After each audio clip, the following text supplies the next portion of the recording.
Ben Derviş Cemal'den Abidin Saltık. Bizim öykümüz ilk önce Salman Dersim'e yerleşir. Perteğin Salman Dersim köyü. Oradan buraya göç ediyor. Buraya mekanını buraya kuruyor.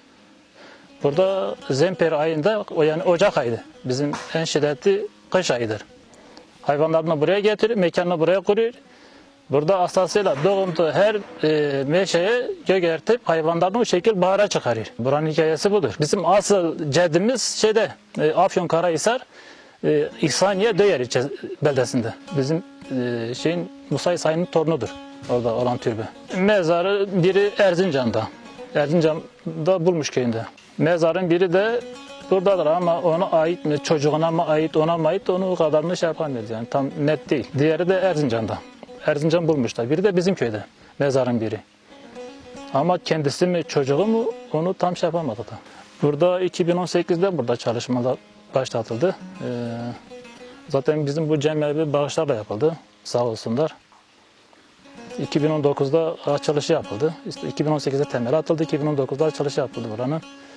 Burada işte herkes lokmalarını, niyazlarını getirip kurbanlarını burada kesiyor. Herkes çıralarını yakıyor. Ağaçtan da teberiğini alıyor. Ardıç ağacının kökünden. Evet, oradan da teberikler alınıyor. İşte burada lokmalarımızı dağıtıyoruz, kurbanlarımızı yapıyoruz. Cem evinde, geçen sene bayağı bir cem tutuldu. Ama bu sene koronadan dolayı cemimizi tutamadık. Vallahi pedalar gelir işte, Kureşanlardan gelir, Baba Mansurlardan gelir. Bizim Derviş Cemal'lardan gelen var. Biz kimseye talip değiliz. Biz el ele el haka. Bizim Derviş Cemal'lar yine kardeş kardeşin eline gitmiş.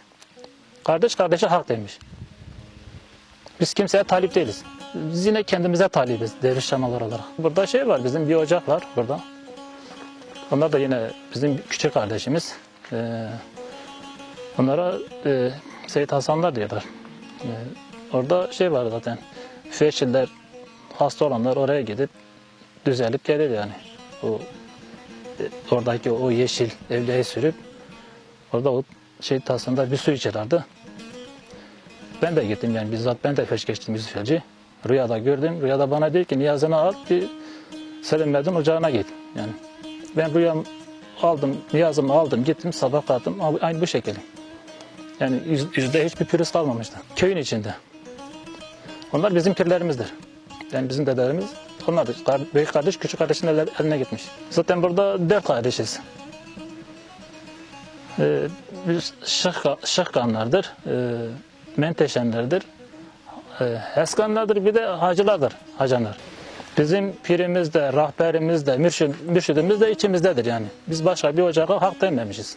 İnanç meselesidir biraz da. Aynen he. Yani kişinin arınarak gelmesi gerekir. Asıl yetkili niyettir burada. Ondan sonra ben, üçümüz bakırız. Bu muhtar bakır, ben bakırım, niyet bakır, niyet ortaya. Üçümüz de bakıyoruz burada. Bu zaten cemevi yaptıktan sonra bayağı bir şey oldu yani, yoğunluk oldu. Derviş Cemal köyü olarak, eskiden beri hep Derviş Cemal köyü olarak, olarak da mezara Derviş Cemal diyorlardı. Bizim zaten ilk yerleşim zaten Salman Dersim, ikincisi buraya yerleşir. Asıl dağılım bizim buradır. Erzincan'a gitmişler, Sivas'a gitmişler, Jal'a gitmişler, Akpınar'a gitmişler, Alancık'a gitmişler, Koru'ya gitmişler. Yani Karaçavuş'a Zankirek eski ismi. Oraya gitmişler. Bayağı bir dağılmışlar burada. Ağveren'de verler. Her yönüyle sıkıntı yaşıyoruz. Yani bir tek cenaze değil ki. Cem'de sıkıntı yaşıyoruz, cenazede sıkıntı yaşıyoruz. Her yönde sıkıntı yaşıyoruz. Vallahi bir an önce insanların yetişmesi gerekiyor bu dedelerin. Yani şu anda bizim köyde yok. Yani burada yok aslında da bizim burada yok şu anda köy olarak. Bunun da bir an önce çözülmesi gerekir bu sorunun. Giderilmesi gerekir. Zaten bunu bağışlarla yaptı zaten buraya. Sağ olsun buranın betonlarını alt üst komple betonlarına ya da bir taş döktü. Sağ olsun, Allah yardımcısı olsun. Ceddimiz Derviş Cemal. Bir cem evimiz var. Evet, cem evimiz var. 2 tane misafirhanemiz var. 2 tane lavabomuz var ayrıca. Kadın, bayan, erkek. Ayrıca lavabolarımız ayrıca yine dışarıda var 2 tane. Burada morg olmadığı için ölülerimizi şu anda buraya getirmiyoruz. Ama ileride olur, olmayacak bir kayda yok yani. Burada yapılır. İnsanlar gelir burada kurbanını kesir, pişirir, yiyir, ondan sonra çıkıp gidiyor lokmalarını, niyazlarını dağıtıyorlar. Bir ara denemişler burada, isim olarak bilmiyorum ama yani anlatılan kesenler zaten ağacı darayı vurduğu zaman ağaç direkt ağaçtan kan akıyormuş. Yani burası komple meşe, evet. Yani dokunduğu her kömü gögertmiş, yeşertmiş o kış ayında, Ocak ayında. Keçilerini o şekil hayvanlarını çıkarmış, bahara çıkarmış. Vallahi bunlar bizim inancımızdır, kültürümüzdür, örf adetimizdir. Biz bunlara sahip çıkmamız lazım.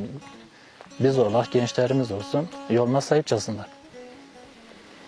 Yani zaten kendi yollarına sahip çıkmazlarsa sonumuz hüsrandır.